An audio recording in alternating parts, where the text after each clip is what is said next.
Good afternoon, Mr. Lauterer, and thank you so much for, deciding to share your oral history with us today.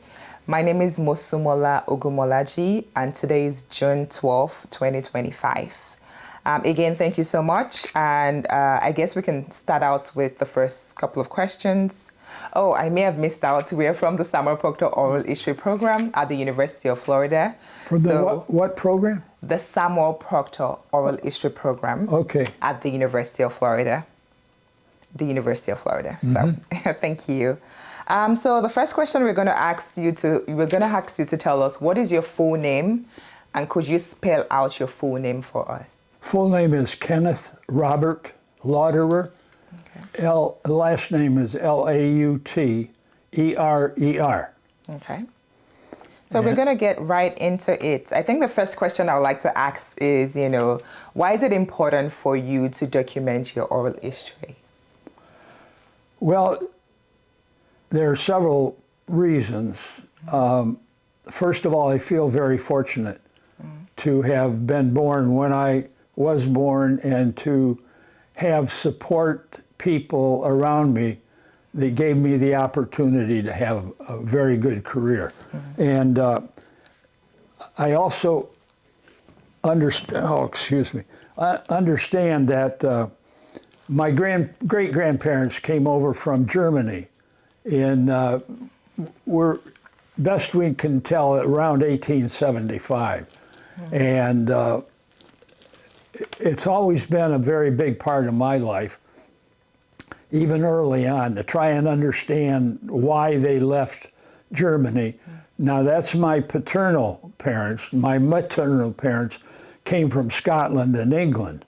And a lot more is known about the emigration and the influx of people from the English-speaking country.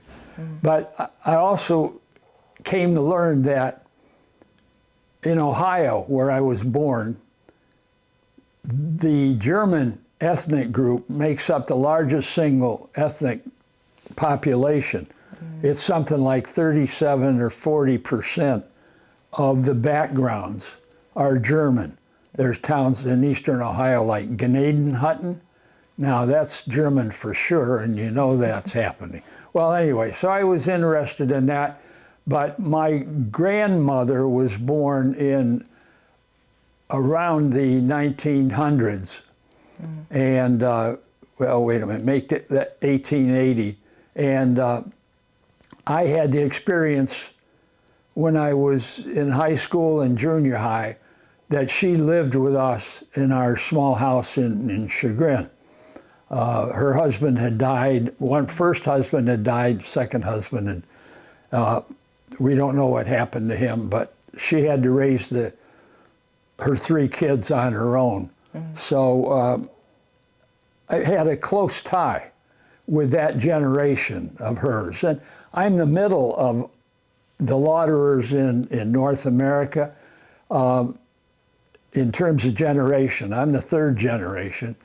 The second was my father, and then the 3rd was me, and then we got a son and daughter and grandchildren. So I'm in the middle of this generational thing, in the middle. So I'm the only one that's going to be left, or is left, that understands and experienced a little bit about my great-grandmother and my grandmother, understanding those things.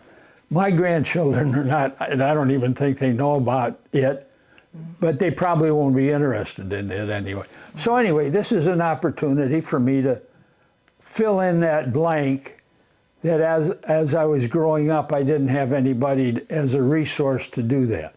Now, I did mention I did live with my grandmother. Her name was Ida, and she came from, we think, there's a town in Germany, southeast Germany, called Ebensburg. We're pretty sure that her family came from Ebensburg, Germany, and came over here and had her, and then she met her husband. Then on my father's side, well, her son, my father, came from a place called Lauterbrunnen, Switzerland. And I came to learn that the term lauter is a process in making beer and alcohol and the cleaning out of the vats and things. And up there on that picture in the top right that you'll see later is a picture of Lauterbrunnen, Switzerland, mountainous valley, beautiful looking place. And I look at it and wonder, why did they leave, you know? But you had the reign of Otto and a few dictators in Germany at the time. And so political is probably why they left. So I digressed and I got off a little bit. But I want to make sure that the generations, the connection for the next one, if I have any great-grandchildren, I hope I do, but I haven't got any yet. But anyway, that generation will understand a little bit about me. And like I said, I'm in the middle of the 5 generations that have been here in America. Absolutely, and thank you so much. I think it's also important to note, to try to document your family history. And you have a very interesting family dynamics. You have families who migrated from, or who moved from Germany and from England and from different parts of the world. I think my next question would be, I know you talked about your grandmother a little bit, but you did not mention your grandfather's name. So if you would like to, talk about, your names in the documents, that would be great. Interesting question, because there's some mystery there. My paternal grandmother, her name, like I said, her married name as I knew her was Ida Jolly, but her first husband, who had the name Lauter, and he's in the census account for Cuyahoga County, Ohio, in the 1900 and 1910 census. But in that period of time, somewhere he disappeared and left the family. So he just left my grandmother and 3 kids. Now, my dad's name was William Robert. My aunt was Leona Lauter, and I had an uncle who was very interesting, and I should talk about him later, Archibald Lauter, and he was Uncle Arch to me. So the grandfather part, I never, and this is one of my regrets in life and why I took extra pains to make sure that my grandchildren did not miss out on that. I never got to sit on my grandfather's lap. And I regret that, because I have memories of that period of time, and I would love to do that. Now, as far as my other maternal part, my mom was one of 13 children. They lived on the east side of Cleveland, and he was kind of a working guy. He ended up being a greenskeeper for a country club in East Cleveland, Pepper Pike Country Club. And with 13 kids, I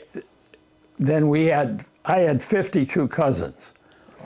And they did live in kind of an enclave. Some of them moved to New York, and one moved to Massachusetts. But I never got any time with him. He didn't have time, for any one of the 52 grandchildren. And so I missed out on that. So I want to make sure that from that standpoint, I gave my grandchildren something they'll have to be able to remember, hopefully. So that's my grandfather paternally is a mystery. He disappeared, and we have no idea where ever again did that name pop up. And also, while growing up, did you hear from perhaps your grandmother that you're referring to? Did you hear any story about life growing up in Germany, for example? Did she share any of those memories about before they moved down to the U.S.? No. This grandmother we're talking about, my dad's mom, spoke relatively either poor or little English. We did, and this is again part of the heritage thing, she and I spoke in a lot of German, what do you call them, idioms or something, but vis wie eine Blume, those things that are not really sentences or thoughts, but they're idioms, I think it's called idioms, that express things. So she and I talked German, exchanged things, but she never, after he ran away, she married a guy named Jolly in Chagrin Falls. And he died before I was old enough to understand, you know, relationships and grandfathers and things like that. So I don't remember him, but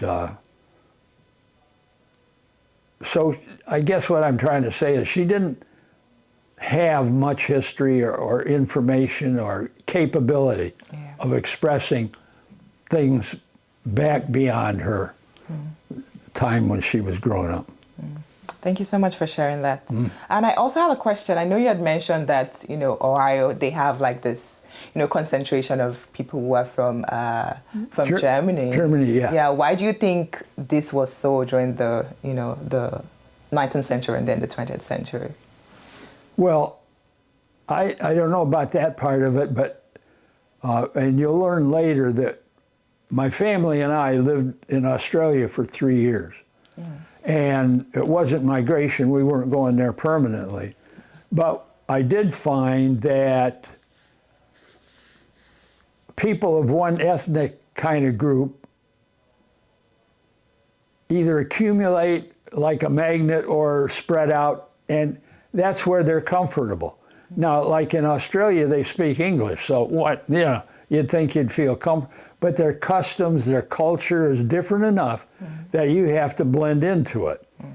Now, then you seek, you being collectively seek to be comfortable with people that you know. And I've got a great story about one of the people, the families that we met there. But anyway, I think it's to seek some degree of familiarity and comfort while growing, you know, outside. And I think the education system in Ohio at that time, Northeast Ohio, was much like that in New England. So they were seeking a place to get a good education. Kind of like, not necessarily were we science, although Edison grew up around there, but anyway, a lot of the cultural things and familiarity that they had. Thank you. Also, moving on to your parents now, could you tell me a little bit about your parents? Yeah, my dad was born in 1902. He had a brother, Archibald, who was younger than he, and he had a sister, Leona, and they were both in Chagrin. None of them graduated from high school. My grandmother did washing and laundry.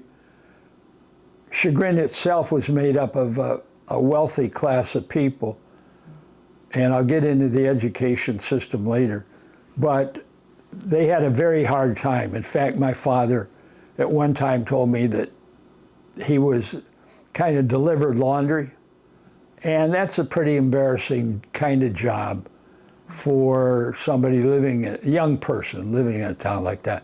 Now, my maternal grandmother, with the 13 grandchildren, my earliest recollection in my life is riding in a roadster with a rumble seat, and my two aunts that were teenagers at the time, Ethel and Dorothy, and my uncle had a Model T, something like that, if you know what a rumble seat is, it's the back seat of a convertible today, but it popped out by itself.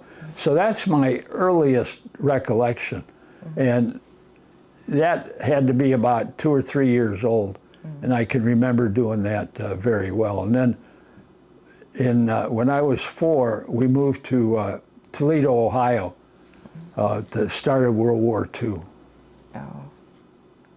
But my mom did go to high school. So she had an education. But my dad never got to finish formally his high school education. And you said you had so many memories with, I think the first thing is, what is your dad's name? William. Okay, William. William Robert, yeah. I got his middle name. Oh, okay. And you said you had so many recollections about your uncle. your uncle. Uncle Yeah. Archibald? Yeah. Okay, yeah. He left home, but he had what was described in family communication, talk, and what have you. They said that Uncle Arch had a photographic memory. And that ties into me because my memory drives me crazy.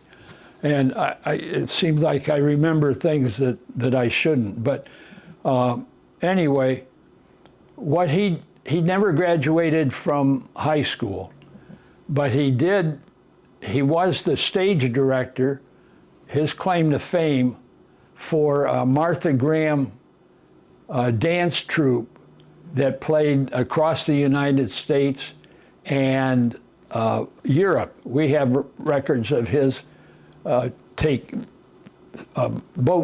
steamship transportation back and forth to Europe several times in the late 20s. So he had a talent. He became a professor of art and other things at, I think it was not Bennington College in Vermont. And so he had two kids, Jock and Nick.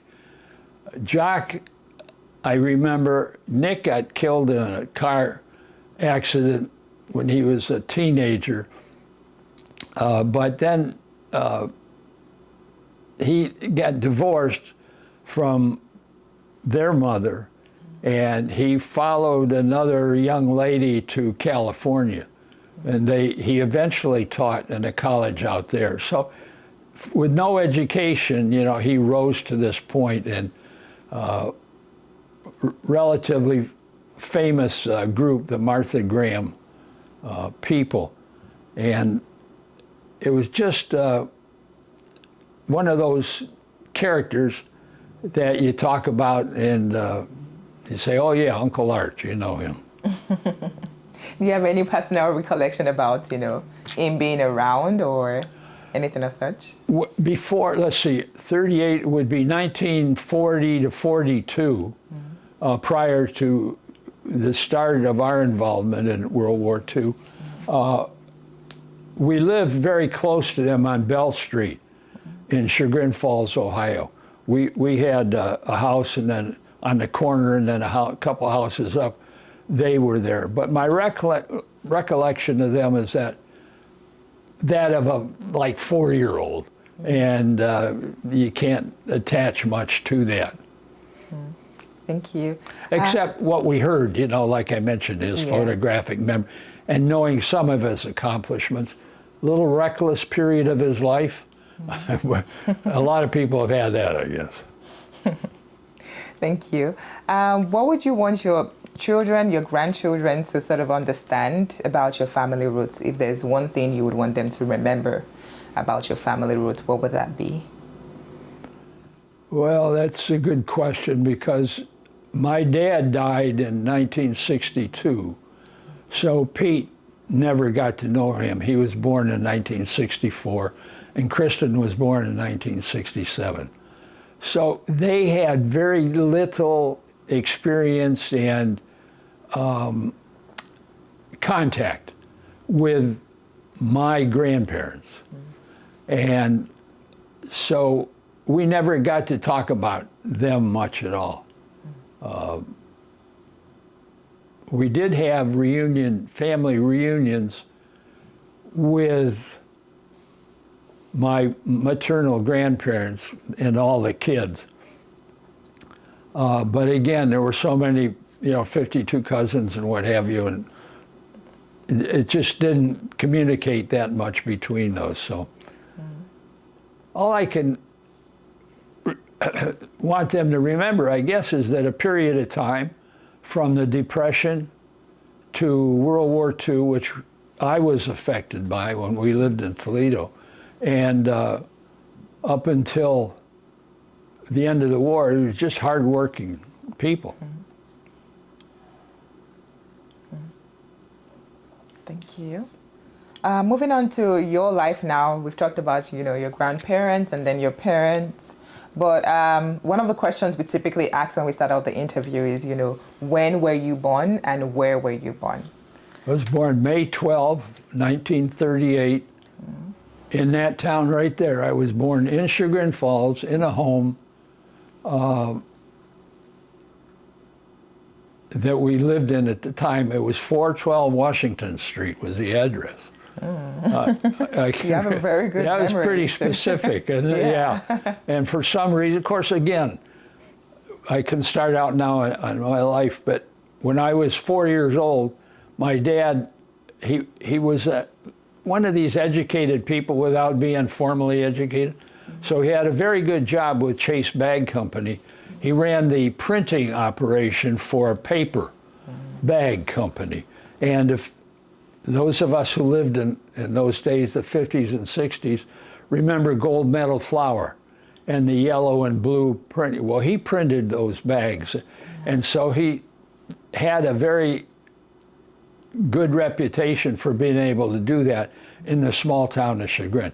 Then he got transferred to a larger division of Chase Bag Company in Toledo, Ohio in 1942, yeah. And so then we moved to Toledo, and the thing I can remember about that is developed my love in trains. We went back and forth between Cleveland and Toledo by train, and I can still hear the night clickety-clack on the tracks and the, sound of the horns. So Toledo was a place for me where I can remember being probably 4 to 7, 8 years old. And my brother was born there. His name is Gerald William. He got my dad's first name. And I ran into one of those blanks as to what I said. Gerald, oh yeah, he was born in Robinwood Hospital in Toledo. And by the way, I met some guy here at dinner at the village. Yeah. That was familiar. He lived in Toledo too, was familiar with Robinwood Hospital. So you talk about coincidences, I had a lot of those in my life. And I can remember there we had a very nice house, and my dad had a very good job. Then he got transferred back to Chagrin when I was 8 years old, and that would be 1946, shortly after World War II. So I'm not sure his transfer had anything to do with the war or not, but and why he ended up back in Chagrin. But I went to grades 1 and 2 in Toledo, and then I started at Chagrin school system in the 3rd grade. Would be 1840, about 46, yeah, 1846, 47. Yeah, so I have a question connected to, I know you were pretty young, you were born during that time, but I had a question about the Second World War. Did you have any recollection as a young child living through that period? Very much, very vivid recollections. Primarily the one that Toledo, the Willie's Jeep was built in Toledo, and it's only about 70 miles from Detroit. So that kind of is what the area was known for. They were known for glass making. And we had, at that time, we had air raid warnings.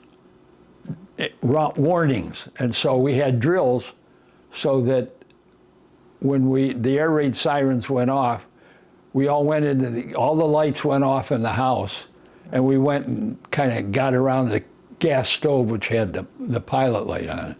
So I can remember that as, hey, kid 4, 5, 6, 7 years old, it kind of like, you didn't understand really what was going on, but you didn't like it, but you remembered it. And then from then on, the end of World War, it was either the war with Japan or Germany, but I can remember we celebrated and went out downtown Toledo and banged pots and pans and just celebrated the end of that particular war. And so there were end of 2 wars, and I'm not sure which one I'm talking about, but one of those. So that was kind of memory in Toledo that stuck. Oh, the other thing, I saw my first baseball game at Mud Hen Stadium in Toledo, and that's where I developed my passion for sports. My dad took me, I can remember, he took me to the game, we sat there, and big thing for me, so I can remember that. We're going to get to, the sports much later. But I also wanted to talk a little bit about ask about your family, your household dynamics growing up. Did you have other siblings? I know you talked about your brother was born, I think about 4 years after you were. Right. Did you have other siblings, and what was that dynamics like, with your parents and the household and your siblings? It's interesting. By that time, we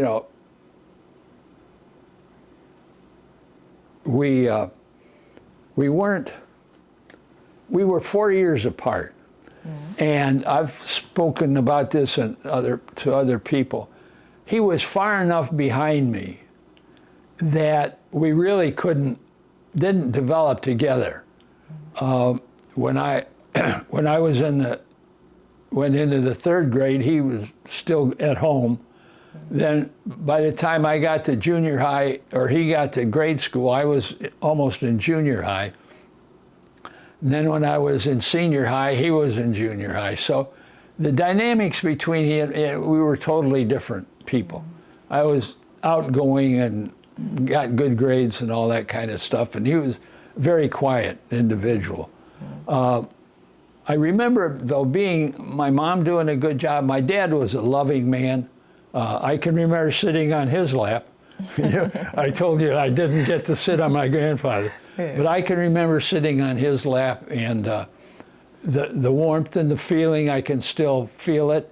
He loved to listen to the Grand Ole Opry, and Saturday nights we'd all get together and listen to the Opry, country, western music, maybe Hank Williams, Patsy Cline, and so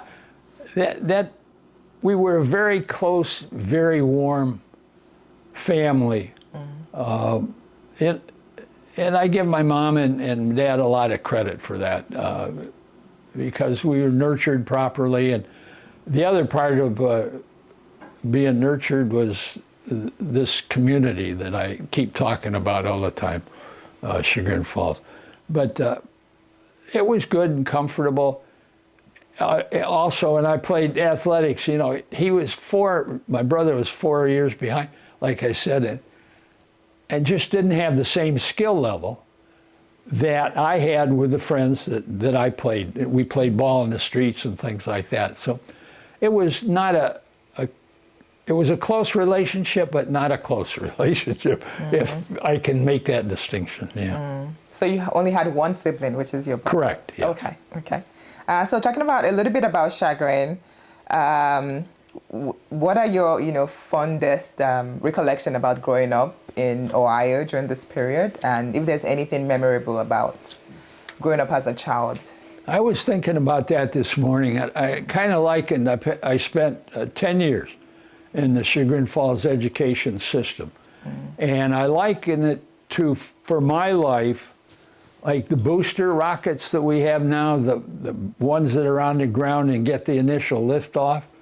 That whole 10-year period in my life was in a great system. Chagrin's education system grew out of a need to provide daycare education to the wealthy people that lived in East Cleveland. Their name escaped me now, but the oil people, Rockefellers, and those kind of people. Cleveland was a very wealthy city at that time, and Chagrin set up an education system where they could bring their kids there for day school and then take them home. And as a result, it became known as one of the 3 private schools in Cuyahoga County.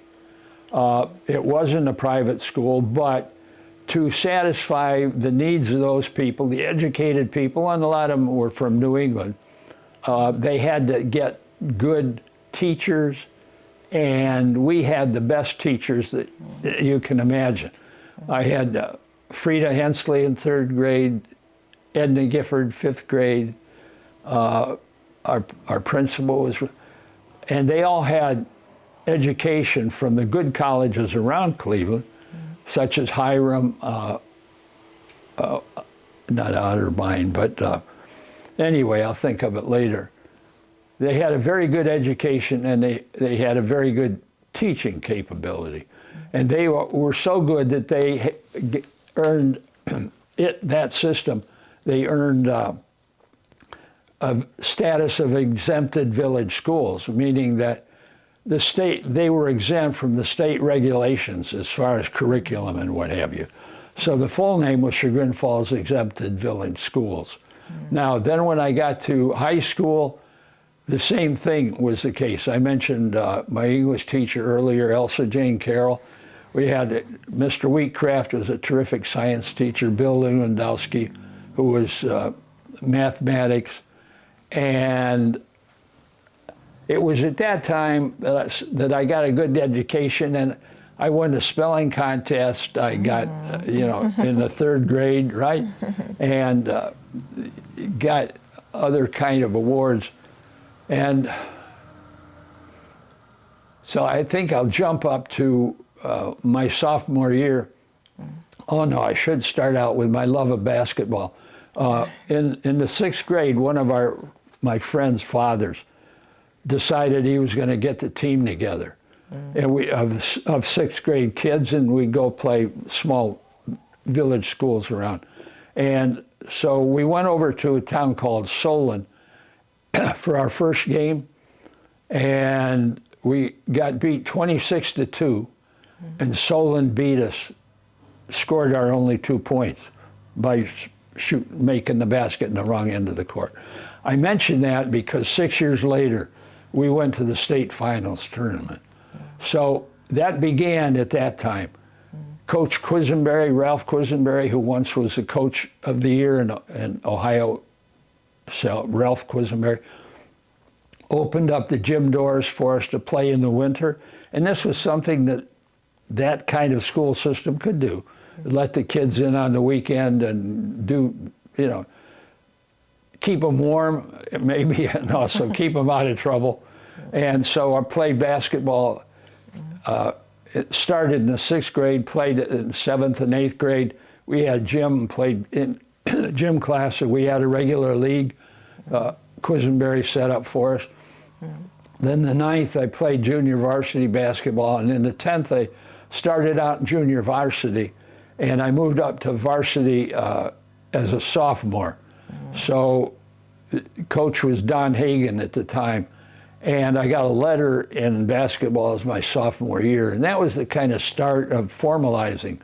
And then my junior year, this part still amazes me that it ever happened, but we started football practice in mid-August, and I had been on the football team as freshman and sophomore.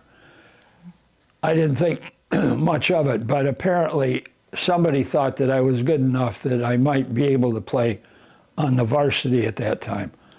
So, excuse me, let me get a drink. Sure.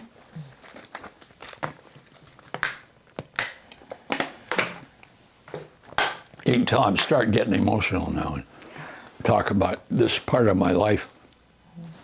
I was standing there, and Coach Quisenberry, he was the only coach we had at the time, and he said, by the way, the school system has hired a young man right out of the military service, Air Force, and he's going to be our assistant coach, and he's going to be our head basketball coach. And his name was Dale Bruce, a man that I later met, boy, along the way. We were very close throughout our whole lives. Dale was a young guy, just about 8 years older than we were at the time. And he was a little All-American at Ohio Wesleyan University. So he knew he was a good football player and a good athlete. And his first basketball practice, we got together in November, and he said, I want you guys to know we aren't here just to play basketball. We're here to win the state championship. And we looked at each other. By that time, the team had been decided. We looked at each other like, he's got to be kidding. Here we were a small school. We only had, well, we had less than 75 boys that were eligible for varsity athletics. So we said, man, you got to be kidding. Well, that year, the class ahead of me, and this is typical of Chagrin, had a class for the ages. They had two kids that went to the military academies. One went to Army, one went to Navy. So that senior class ahead of us was very good. And I did end up playing a lot. I scored a couple touchdowns. And I got a letter in my junior year, along with one other friend of mine, Dennis Bradley, who also played on the basketball team. So we had a successful career there, and Dale, that was Dale's first year. Well, the next summer, we had a good basketball team too, so I got to play on the varsity, and Dale got to play, Dennis got to play on the varsity also. We got to play and had a pretty good year my junior year.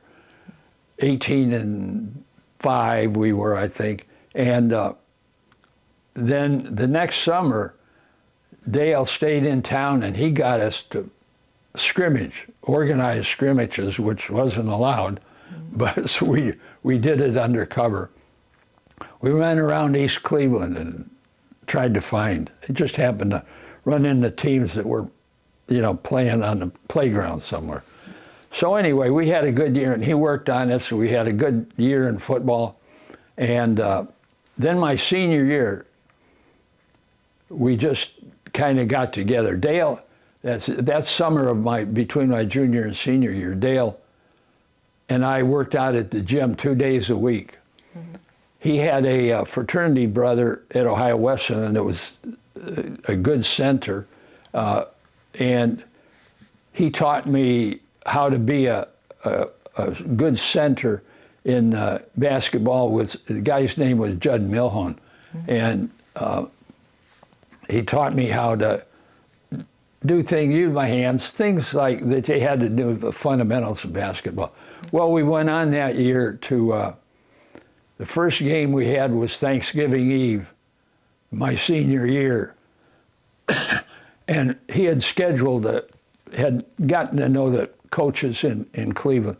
He had scheduled our opening game with Euclid High School, who at that time was a AA school. We were Class B. And they were ranked 7th in the state. So here we were, relatively unknown in a small school, and he schedules us with this team, and it was, you know, it's not a matter of would we win, it was how many points would we lose by. But we won. We beat them 52-50. And that night I scored 22 points, got all kinds of recognition in the Cleveland paper because here's this upstart small school that, you know, not expected to do anything within the county and state. And we won that game. Went on to win 21 games my senior year. We won 8 straight in the state tournament, and then went to the state finals, and we lost there. So that's how I got my recognition for the Hall of Fame and for, well, I had some pictures here that maybe you can take pictures too, but of the recognition I got. It was all county, Cuyahoga County, which was the largest county in Ohio at the time, got recognition on the first team there, all because of this gentleman named Dale Bruce. Now, as a result there, try and do it real quickly, I did get if it hadn't been for that, the reason that's important, I wouldn't have gone to college.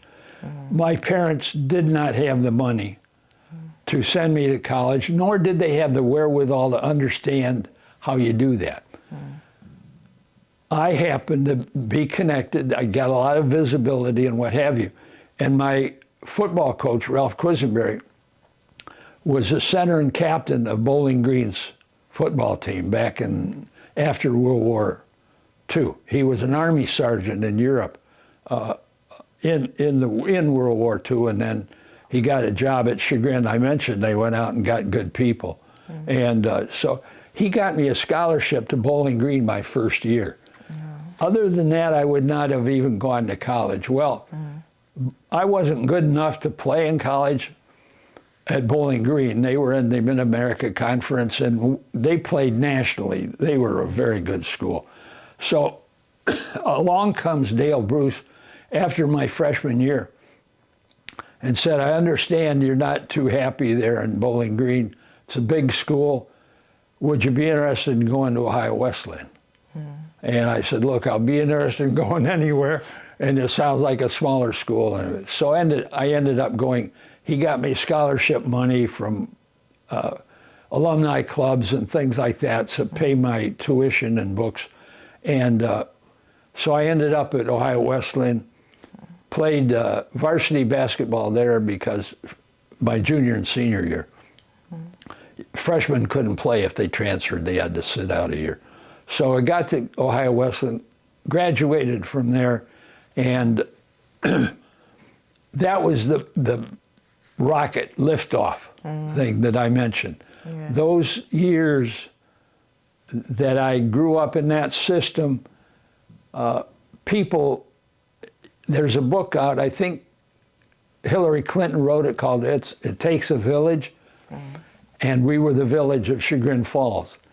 And I benefited tremendously from that. There were a lot of wealthy people, a lot of educated people, and they took me aside and filled in those kinds of assistance and nurturing that my parents couldn't give me. I never blamed them for not being able to, because they, like I said, were working class. But they took me to concerts, took me to football games, did things with their kids. I was like raised by, literally raised by the village. All my classmates, you know, one guy, his father was a vice president of a lumber company in Cleveland. There was a couple of dentists. One dentist took me to interview the coach at Purdue University, try to get me to go there. So they filled in that, gave me the fuel, right? Maybe my parents and my family was the shell, but the town gave me the fuel that I needed to get to a point where I understand a little bit more about what life was. So I graduated and didn't have a job. And I'm thinking, okay, what am I going to do? Look in the Cleveland paper, and there was a little item in there in the jobs area, and it had technical writer on it. I had taken technical writer in college. I mentioned, maybe I didn't mention her by name, but Elsa Jane Carroll, my English teacher, who gave us speech classes and taught us how to proper English, if you will. So I looked at that and I said, geez, I'm going to apply that. Send a letter to this small company, a division of BorgWarner in Washington, West Virginia. And Washington, I looked for it on the map. It's not even on the map. And I'm thinking, there's no way, you know, that I'm going to get a job with this company. I can't find out even where they are. So anyway, I sent the letter, and by golly, within a couple of days, I got a call from a guy named Norm Peterson. And he was the employment guy for this little division. Now, this is a division of BorgWarner Corporation that was very small, and they had just built a pilot plant to make about 10 million pounds of a certain kind of plastic a year. And I'll go on later, if we have time, to talk about the plastic and what it was. But anyway, I got an interview, and he said, look, this is one of the best letters I've ever received in terms of an inquiry for employment. And he said, we definitely want you to come down for an interview. Well, I said, Where are you? Because I looked you up in Washington, but couldn't find you. And then he said it was in just a suburb, a small town of Parkersburg, West Virginia, right on the Ohio River. So I went there, interviewed, got a job. I was paid more that year than my parents' combined income was in 1950. And so that's, did I paint the picture of how this nurturing and the good fortune that I had, the notoriety that I got because I could play basketball, all went together to get me ready for liftoff. And that's pretty much what it was. This company, I'll try and make it, had found a way, and it was BorgWarner Corporation, a big corporation in Chicago, automotive mainly, mechanical. They had York Air Conditioning, Norge Appliance Division, and they invested in this little chemical company in Gary, Indiana called Marbon, who developed with their research center a kind of plastic that nobody else had ever had before. And they put then a pilot plant in and built it right there in Washington, West Virginia, right on the Ohio River, so they could get the petrochemicals from Houston up the river, and then they got the other part of the plastic component from Firestone. It was called acrylonitrile butadiene styrene, ABS plastic. And later we became the world's largest marketer of that kind of plastic.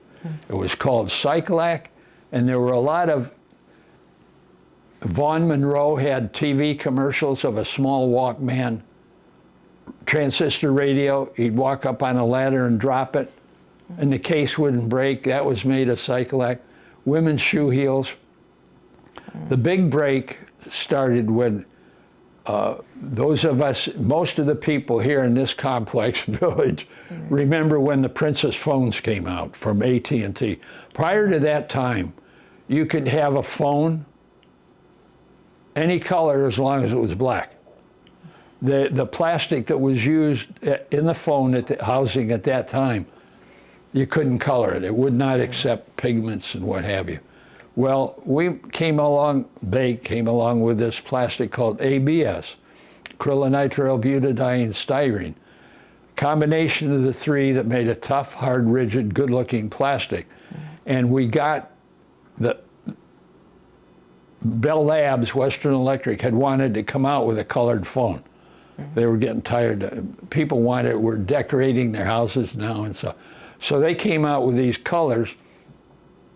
And we were the only plastic. We worked with Bell Labs, and I think it was in Baltimore.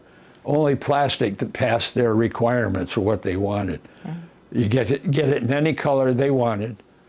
It wouldn't smear with lipstick, or you could wipe it off. And it was just, housing was very productive.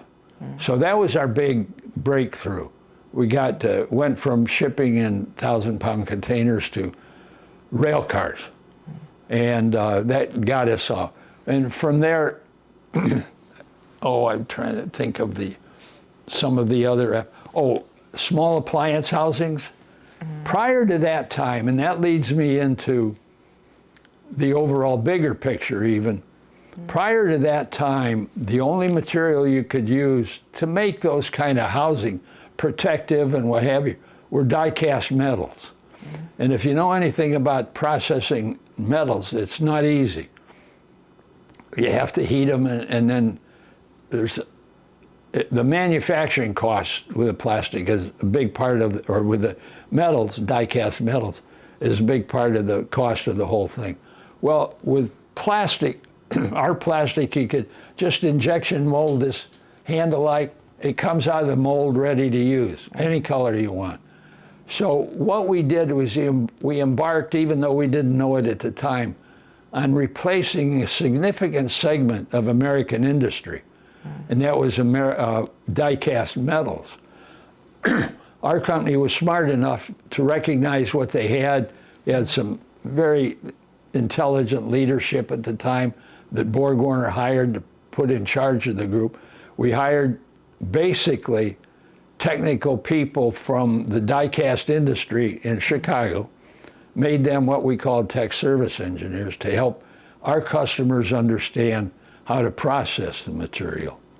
So we got a very good start. And then we hired a vice president of sales who just happened to come from Western Reserve University, played football there in Cleveland, Ohio.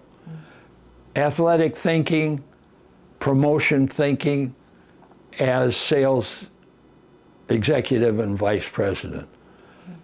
He got us into a program. We were the first plastic used in football helmets. When my first year, I mentioned high school, my helmet was made out of leather. Wow. Next year, they said, hey, we got a new thing. Rawlings has come out with this plastic helmet. And you probably be on the varsity, you get a plastic helmet.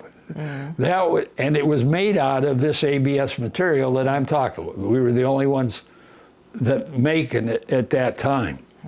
So I got to wear the first plastic helmet out of a company that was making the plastic for which I went to work. Football helmets. Then the next big thing is I had an entry-level position, worked there for 4 years, met a girl, got married, Bonnie Robinson. And we had our first kid, Pete. He was nicknamed Pete. I know. I'd done a couple of different jobs, and I got a call from one of our management people.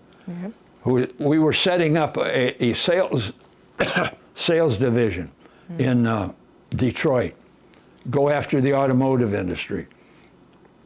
They said, with your background, you're a science guy, you know this, you communicate pretty well.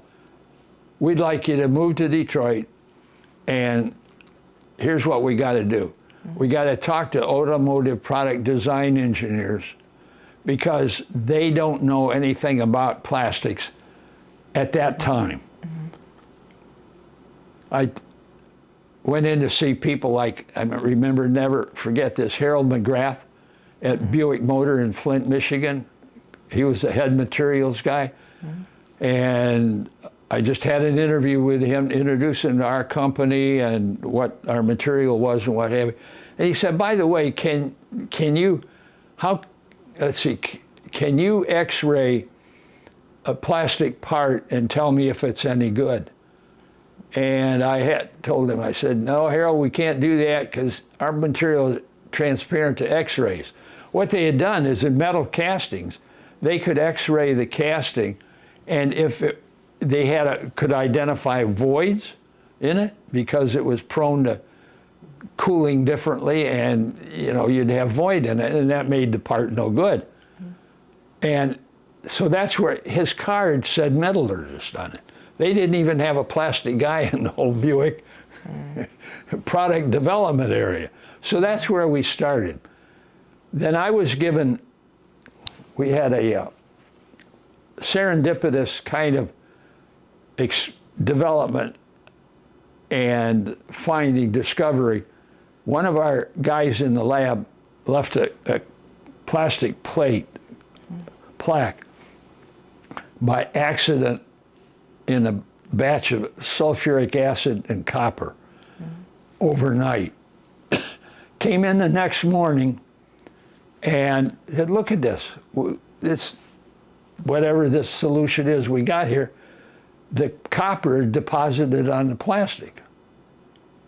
Well, that was amazing in itself. Then we had to go and find out why and all that kind of stuff. But what it led to was our replacing metal in chrome-plated plastic, chrome-plated metal, die casting. So if you could use our plastic, you mold it, you shape it, you plate it, it was fantastic. I mean, it was cheaper and lighter weight, and at that time, Detroit was looking to reduce the weight. So anyway, I got the assignment to work with Ford Motor on their LTD car for 1969. And I went in and talked to the product guys, product engineering at Ford, just discussing, general discussion. And they told me they were going to make a plastic grill. And they were going to make it, the Ford, not Fairlane. Yeah, it was. No, not the Fairlane. Anyway, the Ford LTD.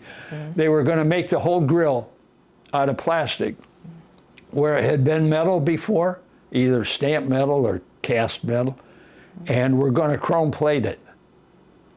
Well, we were part of the American Society of Electroplated Plastics at the time, so we developed a system for Ford to be able to check the quality of the finished part. How well had the plate adhered to the plastic? Is it corrosion resistant? What happens at minus 40 degrees? So I was put in charge of that program to work with Ford engineers, coordinate our technical people and our technical product capabilities with the Ford people. And what we did was we came out with the Ford LTD grill in 1959 model. That was their big sedan. And it reduced the weight of the front end of that car by 7 times. Wow. Because if you'd had a wide, car-wide casting of metal weighed 7 times what the plastic did. Wow. Not only that, it was cheaper to make, less expensive, and what have you.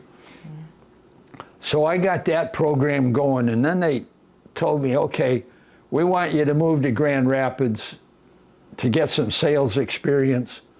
And I said, no, I want to see the rest of these programs that I've started, through. He said, look, they'll take care of themselves. We need you to get this experience. So they sent me to Grand Rapids. I was in sales for 2 years. And by golly, the customer, one of the biggest customer that I got in Grand Rapids was called Furniture City Plating Company. And guess what? They got the production order for that Fairlane grill. They molded it, they plated it. They said, I got the biggest bonus, almost more in bonus than I did in the year's salary at that time. But things like that kind of worked out for me at life, that I should get that customer to do that. And we went from shipping, in Gaylord boxes to rail cars of plastic on that job. And so I got experience about 1.5 years. Then they said, okay, we're going into a marketing mode. We want you back in Parkersburg. So I went back in Parkersburg as product manager of this plastic material at a time when the growth was going like that. And I got a call one morning, and my boss at the time, Stu McDougall, said, hey, the big guy in the corner office wants to talk to you. And, I'm pretty confident what I was doing, but I said, anytime you get that word, you kind of wonder. And he said, we'd like you to move to Australia. I said, what? Anyway, we used to have an agent in Australia. They were going to establish their own sales and marketing. They thought the business was big and grow. And so my family and I sat down on a Friday night, and I said, hey, look, we got the request or an opportunity to go to Australia. And I'll be the marketing manager there for a couple of years. Do you want to go? And of course, Bonnie was, you don't know much about her yet, but she was willing to go anywhere and support me in my career as I was moving up. The kids, they didn't know where Australia was, but they wanted to go too. So it took them about 6 months to make the decision. And then when they told me it's on, I had 2 weeks to get there. So August 19th, 1973, we boarded a 747 jumbo jet in Pittsburgh, and it ended up in Melbourne, Australia. And I worked down there for 3 years. And that was the typical assignment. And then they pulled me back into our headquarters. We had built a 7-story building in downtown Parkersburg, and continued my work in market development. I was responsible for business development, establishing these kind of relationships like I did with Ford, and the technical function, and being the communicator between our technical function and that. And they gave me the account, IBM. He said, we've been told by, this is the boss talking, we've been told by our customers that we can't use your material in IBM products. And they wanted to know why. Well, we found out why. They said, we want you to work on this and see what you... We found out that the one guy at IBM that controlled all materials usage approvals was a guy named Inder Wadira in Kingston, New York. And we called him one time, we said, why can't we be used in your products? He says, I hate your salesman. He was a typical salesman, old-fashioned salesman, cigarette smoking, just take him out to dinner, entertain him. And Inder Wadira was a scientist. He was not. He said, I don't want that guy in my office again. He said, you sound like you know what you're talking about. You want to start having a dialogue. Anyway, we went from $300,000 worth of business a year to $7 million a year with IBM in 2 years. He and I got along well. I had a backup guy in our development lab that would do anything that he thought was reasonable. We got our materials approved, and we had a relationship with the molders such that they would, if they had their choice between GE's material and ours, they'd use ours. And so we went on and developed. So $300,000 to $7 million. I got some recognition for that too. So I worked on plumbing fittings, manufacturing industry, sporting goods, power tool equipment. They were all metal casting. And this brings me to the summary of the thing is that if you take orange juice, when I was growing up, you buy orange juice if it was in season. You'd cut it orange in half, squeeze it on a glass thing. The juice would drop through, and you'd have something to catch the pits. So you only got fresh orange juice. Along came this concept of concentrating the oranges, put it in a can or a container about that long, and then dehydrating it, and then you take it home, take it out of your freezer, and you put the water back into it. So that's what we did for several years. Finally, Minute Maid came along and find out how to pasteurize orange juice, and they could ship it to it the way we get it now. It's ready, fresh, and it just eliminated. Anyway, this whole transition happened because people were working on developing something that would work, getting to the goals of having the consumers like their product. Another area, I mentioned telephones, Bella.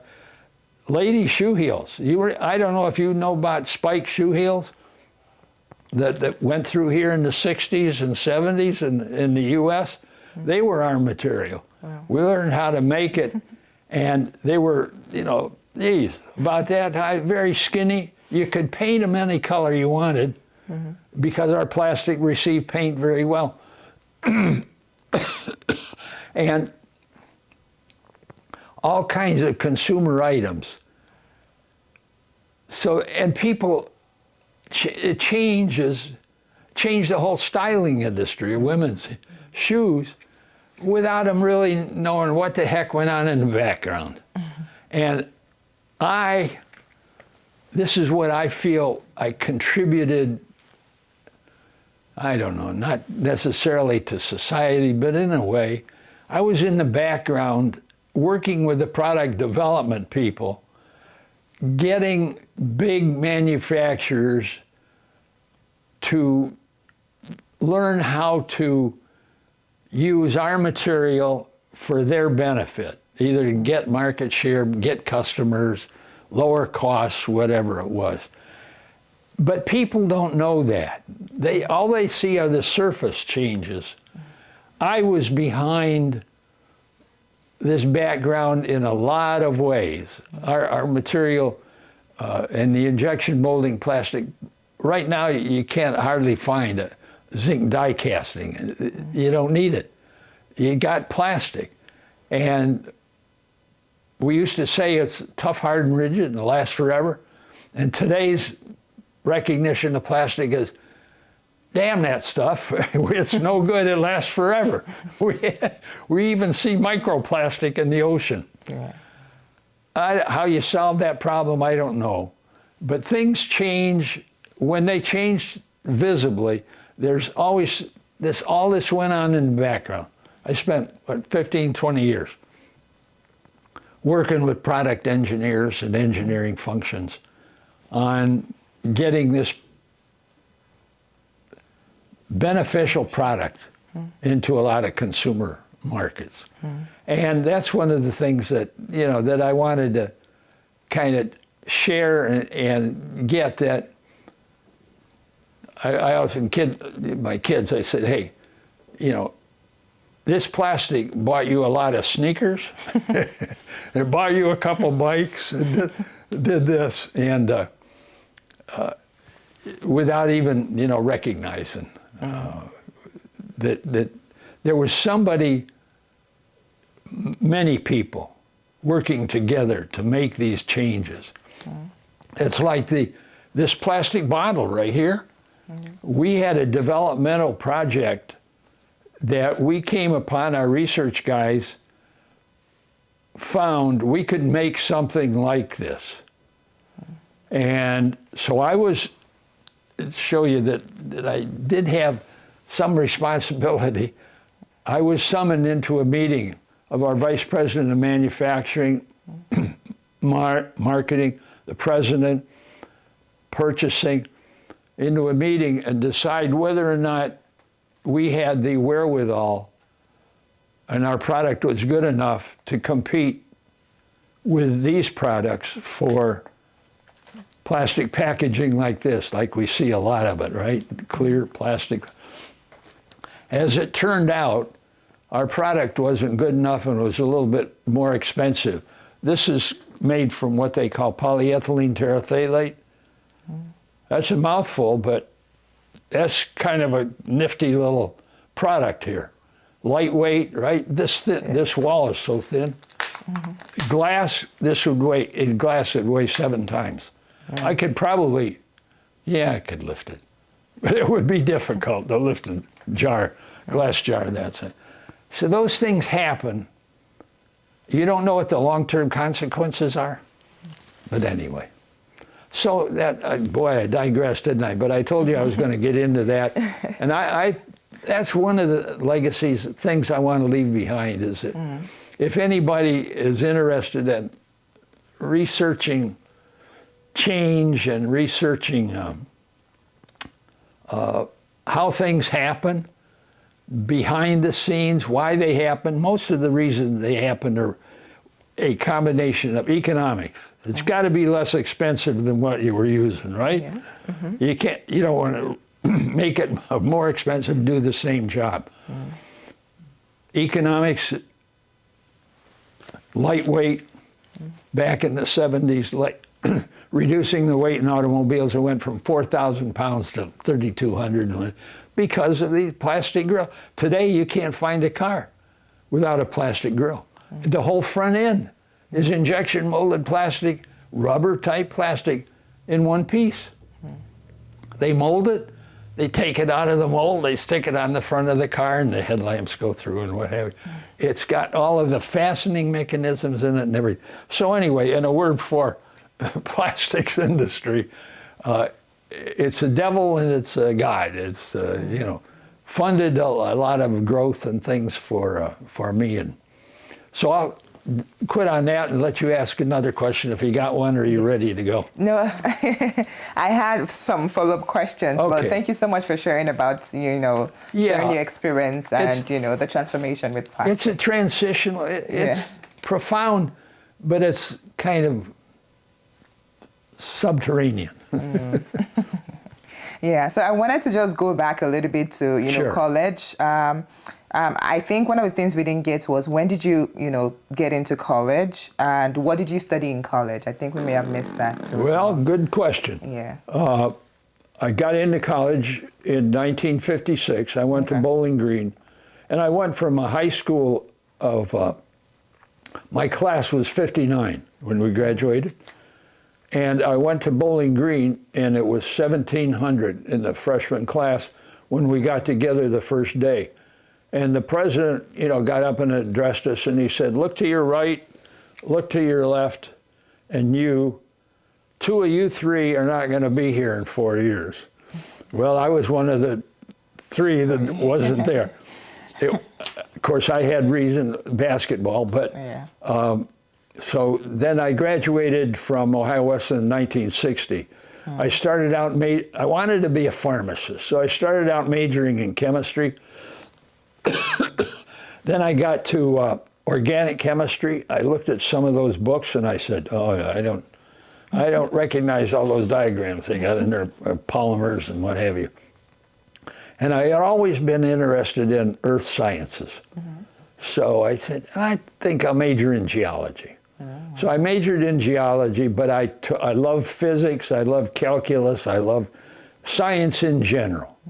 And that's what made me a fit for plastic.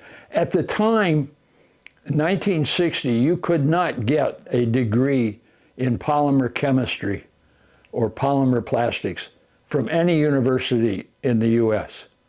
They just didn't teach it. Lowell Institute up in Massachusetts started a program in polymer chemistry, and we worked very closely with them, our materials engineering people did, as far as trying to understand the behavior of plastic and how does it function at room temperature, minus 40, 160. So I went from there into kind of like applying that and communicating that knowledge and information to other people. And I learned well. We had a couple guys in our laboratory that high-speed photography today we use it a lot, instant replay on TV and what have you. Back in those days when we were trying to learn, we had a guy that brought in some high-speed photography, and to look how our plastic broke, pretty interesting. Sometimes it broke like glass, sometimes it broke very ductilely like rubber. But we learned that. Well, anyway, so that was part of the education in that area, and made me fit because I had these other, just general interest in science and like to communicate it. That's why. That's great. Did you make any, from college, did you make any, good friends back in college? Like friends in college? Yeah. And guess what? The best one was associated with basketball. Oh. Okay. On the team at Marietta, our manager was Phil Roach. And not only that, there was another guy named Tates Locke who later became, he was a teammate, later became coach in the NBA and at Clemson University, head coach. But anyway, Phil was our manager, and we were in the same fraternity. So back, 1970, when I moved back to Parkersburg from Marietta, actually, from Grand Rapids, I was there 3 months, bought a house in a little community called Devola. And in August of that year, I see in the paper, Phil Roach had been hired as athletic director at Marietta College. Wow. All right. So that obviously we're good friends and we're capable there.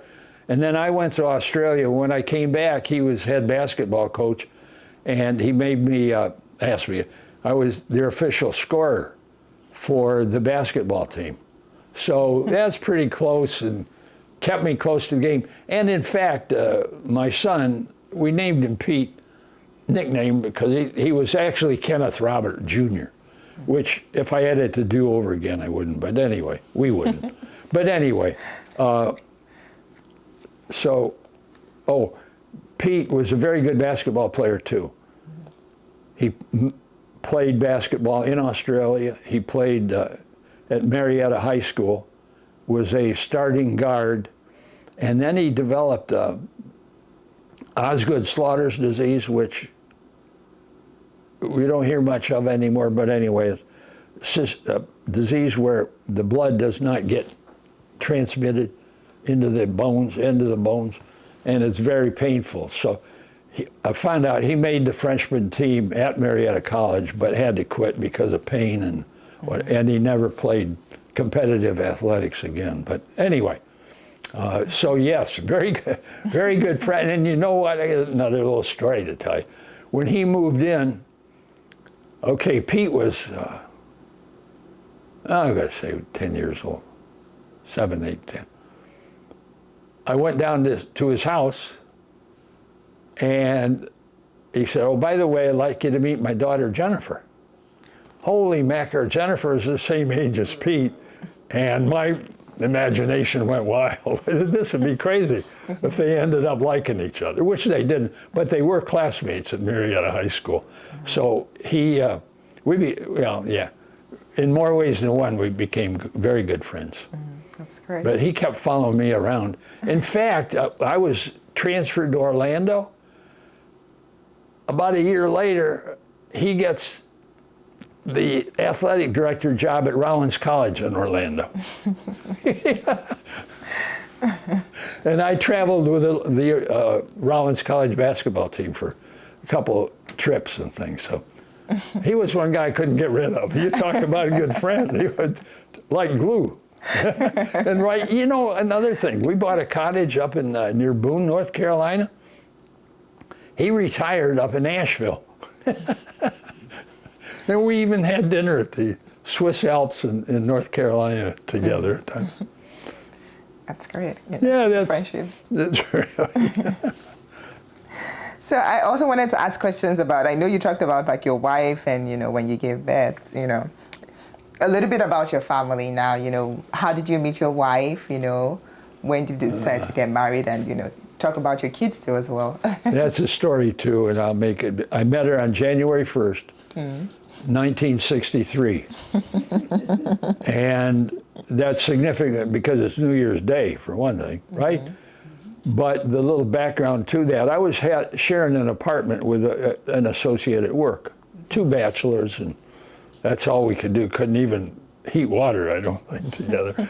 But anyway, and this girl kept calling. I'd answer the phone, and well, you know, pretty soon we were not only just saying, "Hey, Dean, Bonnie is here wants to talk to you on the phone." We were talking more than he and Bonnie were. So I said, "I got to meet this girl." Quick story. He set up a blind date with us. We'll go ice skating. Bonnie was an RN at the St. Joseph's Hospital in Parkersburg at the time. And he said, hey, we'll have set up a blind date with Ken and your roommate. He wants to meet you. So anyway, we got together and went ice skating. It was obviously cold that day, that season of the year. And we started out, and by the end of the evening, we were back at the apartment. I was with Bonnie and he was with her roommate, her roommate was with Dean. So, and from there on, it just went very, very fast. We had some difficulties with her being in a Catholic school and nursing. The visiting hours and things like that were not nice. So within, I don't know, 4 months, something like that, I said, hey, this is crazy. Do you want to get married? She had finished her psych nursing in Huntington. And I said, do you want to get married? I said, well, I'll make sure that you finish your nursing school, because I'm not taking that away from you in terms of your future and what have you. So she said yes, checked with her father. He said yes, as long as you continue her education, which we did. She later graduated from, Wood County Memorial Hospital. And then I was transferred. Pete was born about a year later, and I was transferred to Detroit. And we started our worldwide venture there. So, and the other thing was, she was very interested in neonatal care, NIC units, it's often known as. And then we had Kristen was born in Pontiac, Michigan, and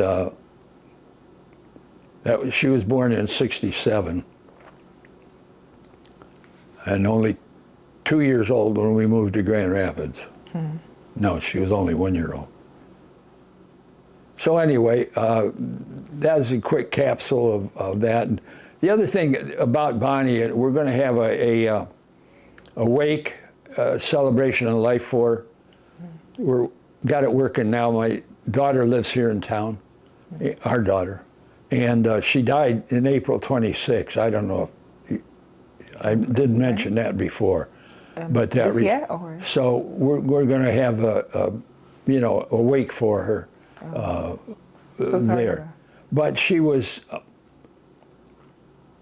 very insecure we think that she was verbally and mentally abused by her mother early, up and almost all the way through high school. And you'd have to understand her mother. She and her husband the education system was not good in West Virginia. I don't know where'd you live in 1960? Georgia. Okay. And so they had very poor education there, and so she didn't get the benefit of that. So she came out short and a little bit insecure, and not as much, but she was always willing to support, and always willing to say that if this is what you want to do and it benefits your career, I'm with it. We'll make the best we can. And that was Australia. We looked around, but it's on the other side of the globe. It's upside down, You want to go live there? Which, incidentally, I still don't understand how airplane can fly from the northern hemisphere to Australia and land. It seems like it gets over this part and it ought to keep on going, right? But that's rocket science, right? Isn't it? Yeah. Okay. Yeah. And you mentioned she passed. Was it this year? You said April? Pardon? When did she pass? April 26th. This year? Yeah. Oh, I'm so sorry about your loss. Well, thank you. Appreciate your thoughts. Yep. Yeah. If you would mention, what would you say is I know you've talked about your career extensively, but if there's something you would mention, what would you say is your biggest accomplishment when it comes to your career? Just one thing, briefly. Well, if I can call being a father and a husband a career, that's my biggest accomplishment. That's another thing I haven't mentioned, and I'm going to because it deserves mentioning. My grandparents, I mentioned, came from Germany, right? Yeah. My dad carried my grandmother's laundry and delivered it to her customers there in that small town of Chagrin Falls. I had the benefit of being in Chagrin Falls and the support of the community and go to college. I was the first one in my maternal and paternal grandparents' families to go to college. And it was because of basketball and because of Chagrin Falls and the nurturing of other people. But my two kids both went to college. Both of my kids, my 4 grandchildren, went to college. One of them went to the U.S. Naval Academy, and that's, you talk about pride. We got to go to her graduation, and how proud we were there. But the other 3 that did graduate from college, very proud of them too. And so that's really it. And to go from the environment of having to leave your home country and go to another, and let's see, it'd be 4 generations later, see the success that you were a part of, I think that's it. Now, you look at all the changes that I was involved in consumer area, right? And yeah, some of those stick out, but nothing like, being able to turn the world over to some kids like yourself who want to learn and who want to, do well, whatever they choose to do, but do it good for society. And hope you added something. I often thought on this thing as it had my start really started 14 billion years ago in the Big Bang. That's my feeling. The elements were created, and we've gotten this far. And so maybe push the boundary a little bit farther. We'll see what the one in the Naval Academy, she apparently is going to make the Navy a career. She's in Minnesota working for National Guard now, but we'll see. That's great. You must be really proud of your children, your grandchildren. Yeah, again, that's why I'm in the middle of that whole 5 generations, right? I'm the only one that can look back and see a little bit of knowledge about where we came from, and to look and see where we've gone. These people can't do that. These people can't see back here. My kids, hey, they hear the stories, but they can't understand, what they went through. I had a taste of that. I had a grandmother, like I said, that spoke relatively little English. So I feel it. I've been there. I'm the only one. And I'm the last one that will have been able to do that. When I pass, my kids are not going to, my grandchildren are going to, no sense at all of what it was like or who they were. Yeah. So anyway.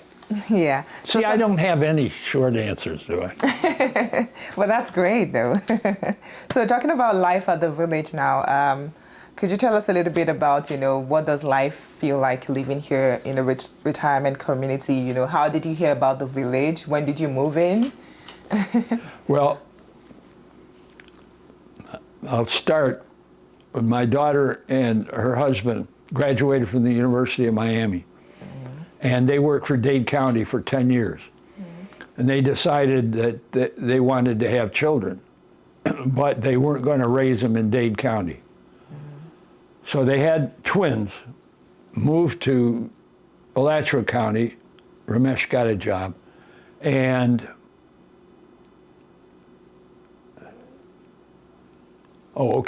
so when I retired, and then Bonnie retired shortly after that, we wanted to get out of Orlando because it was getting too big, too crowded. We don't like crowds, and we don't like to be alone in the desert. We're like somewhere in the middle. And this size town has been worked out well for us. So we moved up here in '04, built a house out in Tioga. And so I had known about the village because, we had to take Bonnie's mother. She became unable to take care of herself, and so we moved her down here to Oak Hammock, and then we got to know about the village as an option. Somehow we ended up at Oak Hammock, but anyway, so we knew about the village. Now, what's interesting here? Boy, there's a lot that's interesting to be around.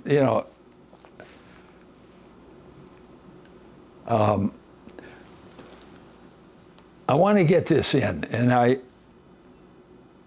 I'm going to say this.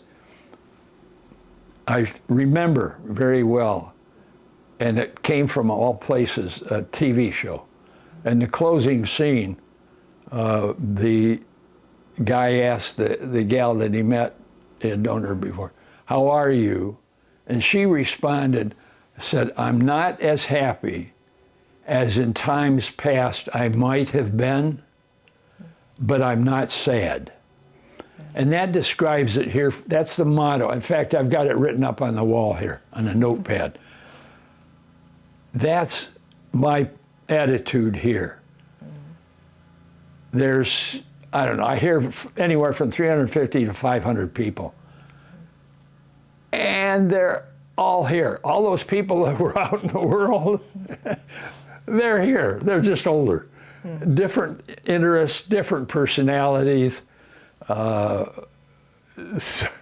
play a lot of bridge, and there's several bridge players here. And that is popular in part because they think it keeps the mind creative. You have to strategize and do a few other things and make it. But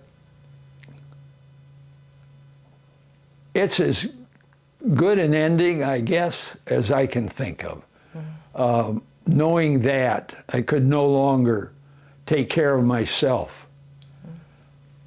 I'm reliant on a support, not only mentally but physically, a support group that gets my meals and things like that, does my laundry, you know, and my balance is so bad. I mean, it's bad enough that I can walk in a straight line without that, but my balance is bad that if I need to turn a corner or something, I'd fall over for sure. So anyway, I get what I need here, and I hope I'm contributing, you know, in part to other groups. I've got about 25 or 30 people that I socialize with almost every day. They're bridge partners, dinner guests.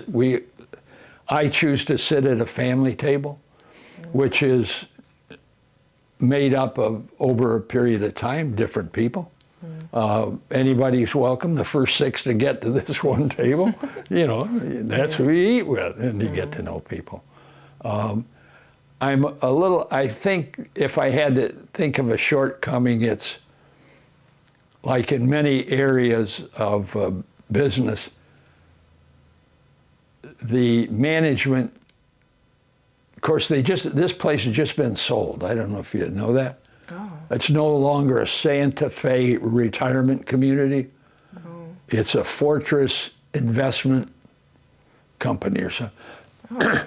But management in a place like this, there's no place to go. You know, when I was at BorgWarner, I could been president of BorgWarner. Between me and my freshman year, or my rookie year in work, and you had things to strive for. And that's part of the reason why I stayed with the company for 28 years. Here, there's no place for these people to go, the employees. Hence, you don't, how do I say this? You don't get the best out of them.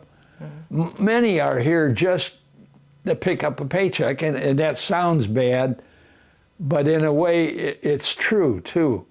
They'll never do anything else. Now, some of them are in, like one of the gals over at Laurel Square, she'll never have the mental capacity to do other than cleaning. So this is her place, you know, and her family in a way. That's where she lives off campus, but this is a way for her to make a living, and I appreciate that and grateful that I'm not in that category. But there are others who could be doing more, but aren't. They aren't using their full potential. Just, you know that by talking to them and communicating with them and what have you. They just, either they can't see beyond these walls, or they don't want to. And so that's one of the things about a village like this. Thank you so much I think you've covered most of the things I would like to ask about, life at the village. I appreciate the fact that, you have a community of about, say, 20 people that you talk to. You say you have about 20, 25 people you talk to almost every day. That's great. And you know what? The ones that I gravitate to, like one of the first ones I met was a nuclear engineer. Babcock and Wilcox is a company that builds atomic power plants, or used to. We don't build many of those anymore. And man, I'm telling you, I latched on to that guy. I couldn't learn enough about nuclear power generation and all the political things that go in, and 3 Mile Island. I couldn't learn enough about that.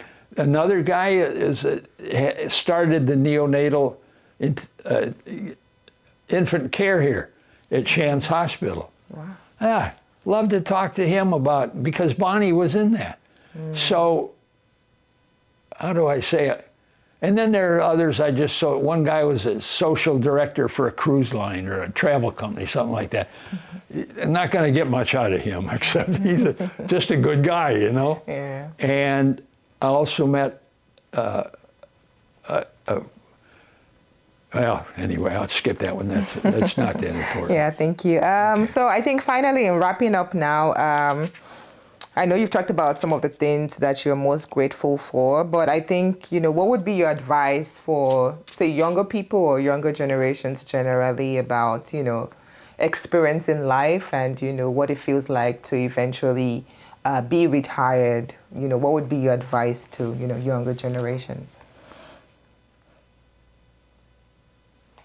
Learn about that part of the world you don't know about. Like I said before, up until I graduated, went through the Chagrin Falls school system, I didn't know anything.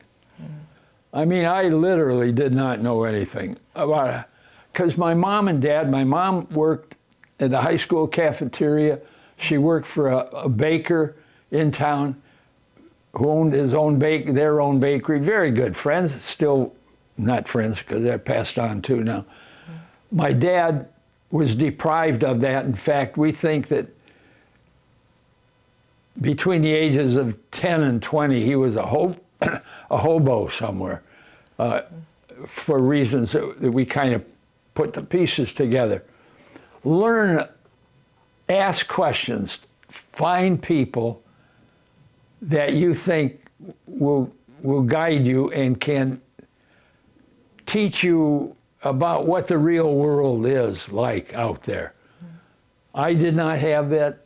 I got it, but I learned a hell of a lot more after I got this job and after I went to college and after I went through that system there. I didn't learn much about life at Chagrin. I learned knowledge, but I didn't learn much about life, except for the people who, what's the word, not nurtured me, but yeah, nurtured me, exposed me to. But I tell you, I talk about our school system a lot. They did things like take us to, Cleveland had a very good symphony orchestra, and they took us to concerts. They had, the parents put together dances once a month at our school. We learned how to do the waltz, the polka, the Mexican hayride, whatever. There's so much out there that get out and find it. Ask questions. Experimental, I don't like that word experiment because that takes you to bad things you can experiment with, right? Yeah, you don't need to do that. Experiment with good things, but anyway. So, yeah, there's more out there than you know about, that's for sure. Thank you so much. Yeah. On the final note, I know I've been saying final note for a while, if you have any message for your children or your grandchildren? If there's any message you want to pass along to your kids or your grandkids or your great-grandkids, what would that be? Keep making good choices.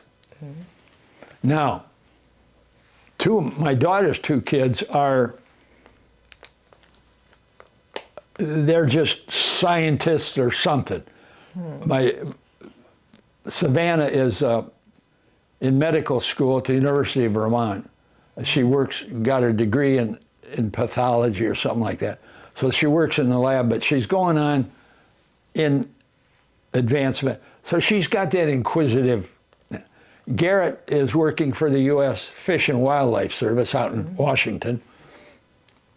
His job objective is to try and find out why and how to restore and help continue the restoration of the salmon population in the Columbia River Basin.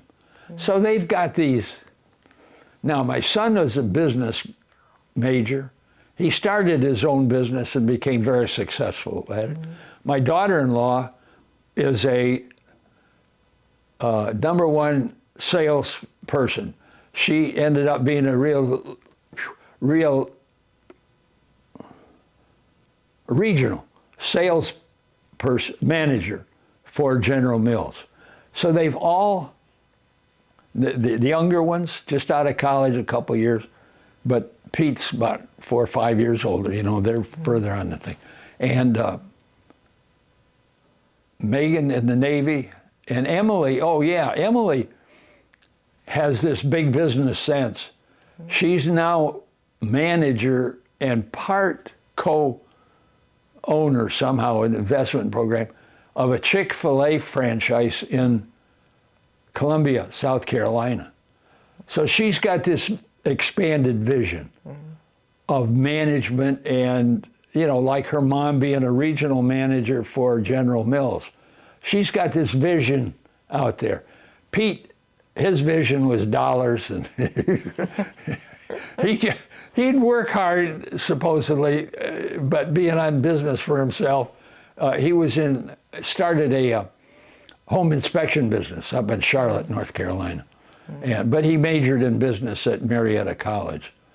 So he knew what he wanted to do too, I remember he and I went to a franchise show together, and I could tell then that he was really interested in owning his own little business. He never would fit in at IBM or AT&T with a coat and tie. Yeah, that was not Pete. He wasn't going to do that. But he built his own business and did very well in it. So just keep pushing that frontier and keep learning, right? Yeah. There's a lot of people here that have stopped learning. All they worry about is their cat and their dog. Seriously, that's about the limit of their intellectual interest, if you will. Where there's another level or group, if you will, of people who just continue to want to learn. Nothing wrong with that, because it keeps you young-ish. Is there any other thing you would like to say as we close the interview? I would keep looking over here at I don't think so. Okay. You've given me the opportunity to, and you can see I've got notes up the wazoo here. I've been thinking about it a lot, and okay. Thank you so much for your time. Yeah. I ran out of TV time. This little story on this dog, we bought him in Australia. Oh. And the kids had always kids want a puppy, right? I wasn't too happy about getting a dog. Maybe get a little more light here. So they found, we were out walking one time, and they got a lot of English sheepdogs in Australia. They said, hey, we want one of those. I said, oh, okay. So anyway, we got this guy, brought him home, had him shipped, air freight from Australia when we came home. And he lived in Marietta, made the front page of the social section of the paper. But I was looking for that, but I can't find it. It's around here somewhere. Do you remember anything about when that picture was taken? No, but I can tell what she looked like. I'm going to say that's 1975. Okay. That's 50 years ago. Yeah. It couldn't have been. Yeah, it was about 75. Yeah, it's 50 years ago. Let's see. I was talking about my High Wesleyan basketball team. This guy right here, holding the ball, is Tate's Locke, and he's the one that coached in the NBA and Clemson. Tom Eibel, Jerry Vaughn, me, and Dave Tom Matter. Oh, there's another guy I forgot to mention, too. Tom Mattern, who was the head of our high school alumni association.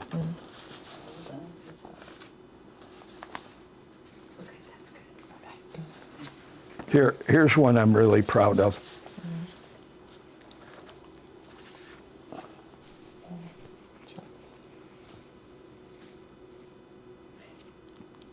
Okay. You want to tell us about the article? Yeah, this one? Yeah. Yeah, this is this is in our state tournament. And it was the regionals. We played in Kent State University. But I had been ill with the flu for part of that school week. And that's why it says here, Whips flu. And I scored 32 points that game. Wow. And we beat the other team, the center was 6'7", averaged 46 points a game. Wow. And we beat them. Now here's the other one. This is where I made the all-state team. And I'm that guy right there. Oh, right here? Yeah. Okay.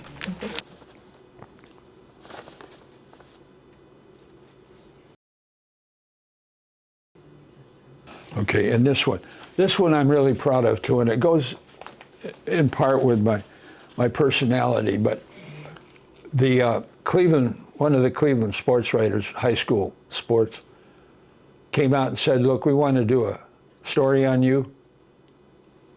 And one of my characteristics This was in 1956. Yeah, it's March, of being very humble and appreciative of people around me that helped me, like, you know, all these people. But I said, yeah, it's all right with me, but I want you to bring in my teammates too. Because I go by this credo. I might have averaged 23 points a game my senior year in high school, but if I didn't have teammates, and won 21 games, if I didn't have teammates, I'd have been 0 points and 0 wins. Yeah. You know, I've never done anything alone that I perceive to take full credit for. You know, the guy that helped me do this was that Dale Bruce guy I told you. You know, another quick, interesting story about when I reported for work at BorgWarner Corporation that first day. It was during June. The guy in personnel that I talked to, he said, by the way, we'll start paying you as of the 1st of July, but since the 4th is on a Monday, you don't have to come in till the 5th, but we'll pay you through the... I remember feeling that, my Lord, I've just walked into the gold mine, you know? They're paying me already, and more than my parents are making, and I didn't have to show up until the 5th. Oh, I know. And so they showed up. They hired 6 technical college graduates that particular term year, because they were just starting to understand their growth and what have you. So one guy I checked into was Dave Deeds. That was his name. And I mentioned, we got conversation and what have you, and they said, I was talking to him about basketball, my coach, Dale J. Bruce. And he said, Dale Bruce? I said, yeah. So why? Well, my father was a coach at Amherst High School in Ohio. And he coached a football player named Dale Bruce. Wow.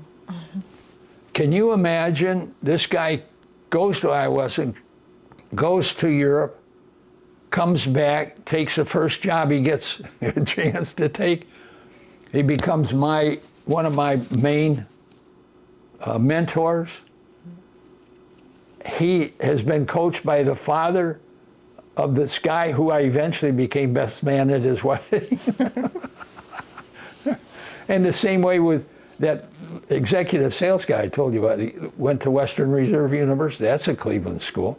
And there we get together in Parkersburg, and too many coincidences. Yeah. Wow. It's a small world.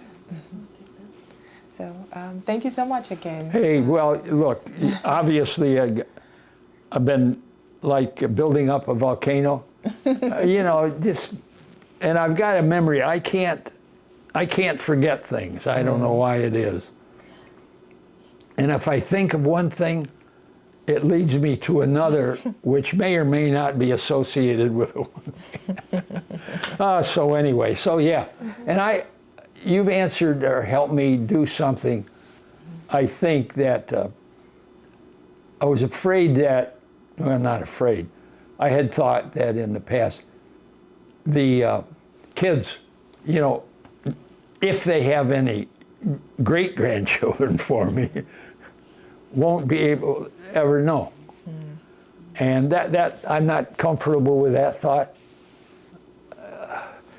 It doesn't look like I'm going to have any, or certainly not too many great-grandchildren.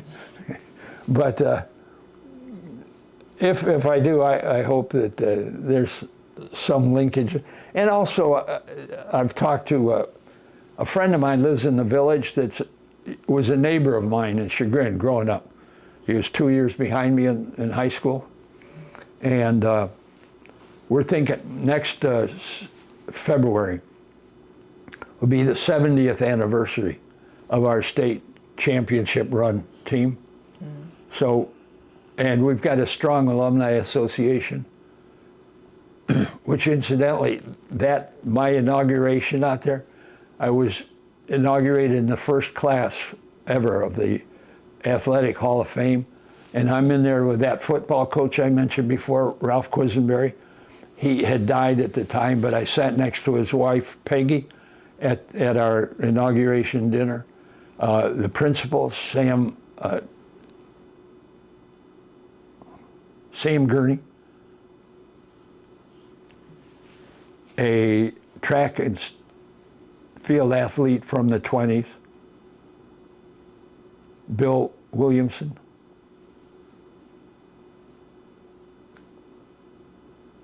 forget the other guy. But, so I went in the first class and I got to go in with these they represented, you know, athletics at Chagrin from 1900 to 1970, 1980. That's great. It's been a good life. I told you before, you know, That's great. I've been around the world 3 times, been on cruises to Europe, been to Russia. I don't know what more. You know, that's why I'm not sad. I haven't done it all, but I've done most of it. I can look at anything and say, hey, I water skied, I snow skied, I walked on glaciers. It's been a wild ride for a guy that came up from nowhere. Born in a house on Washington Street. Okay, I guess that's a good place to end. We started there and end there, right? Yeah, Yeah, that's okay. great.